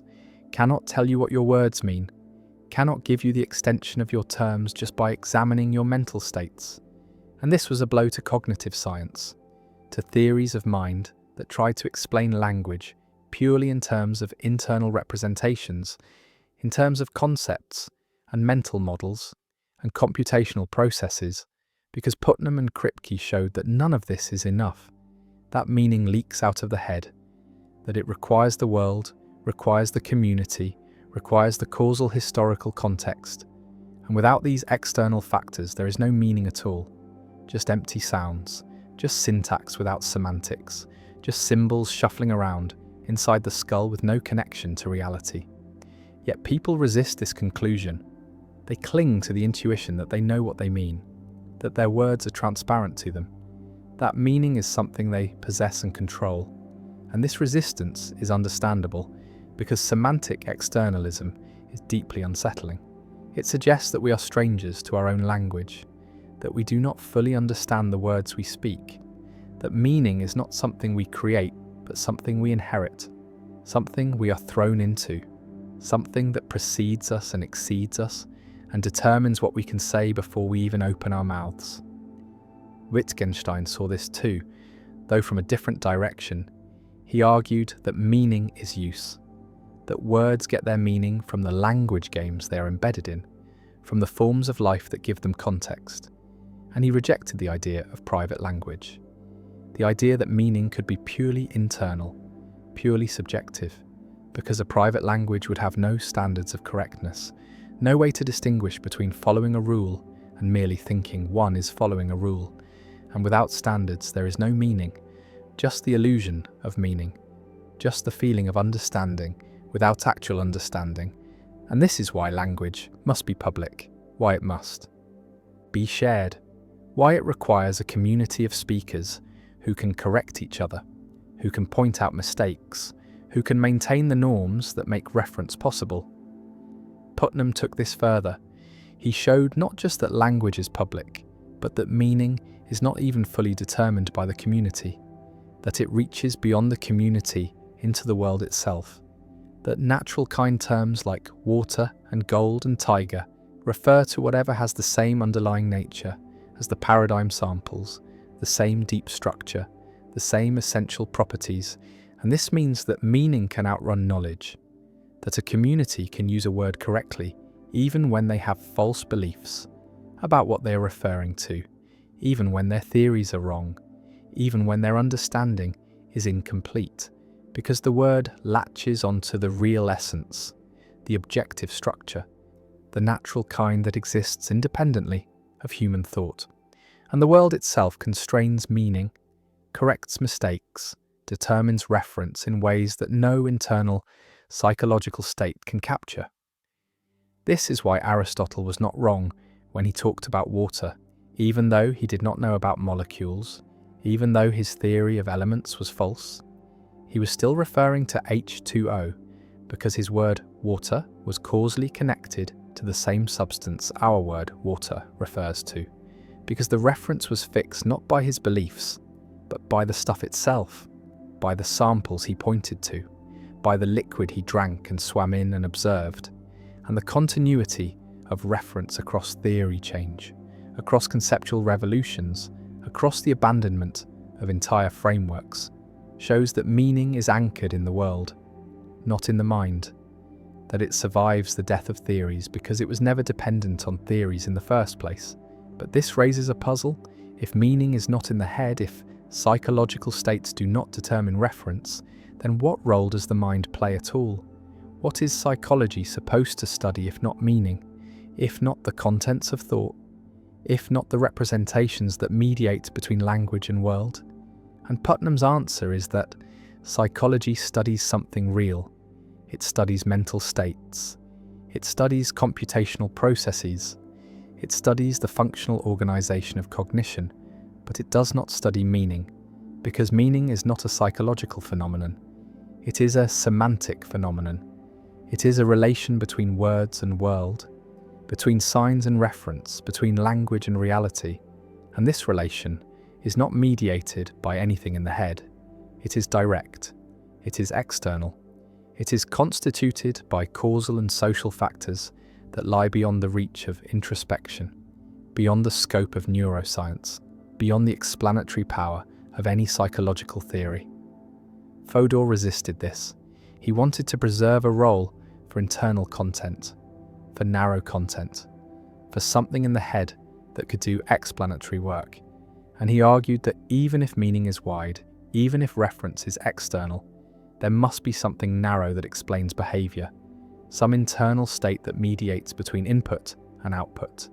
some mental representation that the cognitive system manipulates. And he tried to carve out a space for psychology by distinguishing between wide content, which depends on the environment, and narrow content, which does not, which is purely internal, purely psychological, purely computational. But this move was always unstable because narrow content turned out to be elusive, hard to define, hard to individuate, hard to see how it could play the explanatory role Fodor wanted it to play. And many philosophers concluded that narrow content was a myth, that there was no such thing, that all content was wide, that meaning was always externalist, always dependent on factors beyond the head, and if psychology wanted to explain behaviour, it would have to appeal to wide content, to states that are individuated by their relations to the environment, to representations that are only representations in virtue of their connections to what they represent. This is deeply counterintuitive, because it means that two people in identical internal states could be thinking different thoughts, could be believing different things, could be referring to different objects, just because they are in different environments, just because their words have different causal histories, just because the world around them is structured differently. And this seems to violate the intuition that mental states are internal, that what you're thinking is determined by what is going on inside your head, that consciousness is private, that the contents of experience are immediately accessible to introspection. But Putnam and Kripke showed that this intuition is wrong, that mental states are not self-intimating, that you can be mistaken about what you're thinking, that the meanings of your thoughts depend on facts about the world that you may not know, that reference is opaque, that you can use words successfully without understanding what they mean, that language works not because speakers have perfect knowledge, but because they are embedded in networks of reference that do the work for them, that connect words to things through mechanisms that operate below the level of consciousness, below the level of intentional control. Burge extended this argument to mental content itself. He argued that not just linguistic meaning, but thought itself is individuated externally, that beliefs and desires are identified by their relations to the environment, that you could not have a belief about water if you lived in a world with no water, that mental content is essentially relational, essentially dependent on what exists outside the mind, and this means that the mind is not a self-contained system, not a module that could be studied in isolation, not a computational device that processes inputs according to internal rules, but an open system, a system that is constituted by its interactions with the world, that is shaped by its environment, that cannot be understood without reference to the physical and social context it is embedded in. This has implications for artificial intelligence, for the question of whether machines can think, because if meaning is external, if reference depends on causal historical connections, if mental content is individuated by relations to the environment, then a computer program, no matter how sophisticated, cannot have genuine thoughts unless it has the right connections to the world, unless it is embedded in the right kind of causal network, unless it participates in the same linguistic and social practices that give human words their meanings. And this suggests that thought is not just computation, not just symbol manipulation, not just syntactic operations on formal structures, but something that requires embodiment, requires situatedness, requires participation in a form of life, and a brain in a vat, no matter how complex its internal processes, would not be thinking about water or trees or anything else, because its words would not be connected to anything, would not refer to anything, would be empty symbols with no semantic content, no meaning, no reference, just syntax running in a void. Putnam himself later came to doubt some of his own arguments. He worried that semantic externalism led to metaphysical realism, to the view that there is a fixed, determinate way the world is, independent of human conceptual schemes, independent of language, independent of theory, and he came to think this was incoherent, that it made reference magical, that it required a God's eye view, a perspective from nowhere that could compare words to things without being situated in any particular framework, and he moved toward internal realism, toward the view that truth and reference are always relative to a conceptual scheme, always dependent on the practices and norms of a community, always constrained by what Quine called the tribunal of experience, but never fully determined by it. And this introduced a tension, a pull between the external world that constrains reference and the internal practices that constitute meaning, a tension that Putnam never fully resolved, that perhaps cannot be resolved, because meaning lives in that tension, in the space between mind and world, between language and reality, between what we intend and what our words actually pick out. Dennett approached this from yet another angle. He argued that meaning is not a real property but a useful fiction, that intentional states are not natural kinds but interpretive stances, that when we attribute beliefs and desires, we are not discovering facts about the mind but adopting a strategy for predicting behaviour. And from this perspective, the question of whether meaning is in the head or in the world dissolves. Because meaning is not anywhere, it is not a real thing but a pattern we impose, a way of organising our understanding of complex systems. And the intentional stance works whether we apply it to humans or thermostats or chess programs. The difference is just pragmatic, just a matter of what level of description is most useful for prediction and explanation. Not a matter of what really has meaning and what does not, because nothing really has meaning. Meaning is always an interpretation, always a projection, always a way of seeing that could be otherwise. But this seems too deflationary, too quick to dismiss the felt reality of meaning, the undeniable sense that words do connect to things, that thoughts are about the world. That reference is not just a useful fiction but a real relation, and even if we cannot fully explain how this relation works, even if semantic externalism leaves gaps and puzzles, it at least takes seriously the intuition that language matters, that what we say makes a difference, that truth is not just coherence within a system but correspondence with reality, however elusive and problematic that correspondence may be. And to give up on this, to reduce meaning to a mere interpretive stance, feels like giving up on something essential, something worth preserving even if we cannot fully explain it,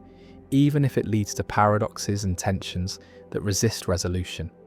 Because the alternative is a world where nothing means anything, where language floats free of reality, where thought is cut loose from the world,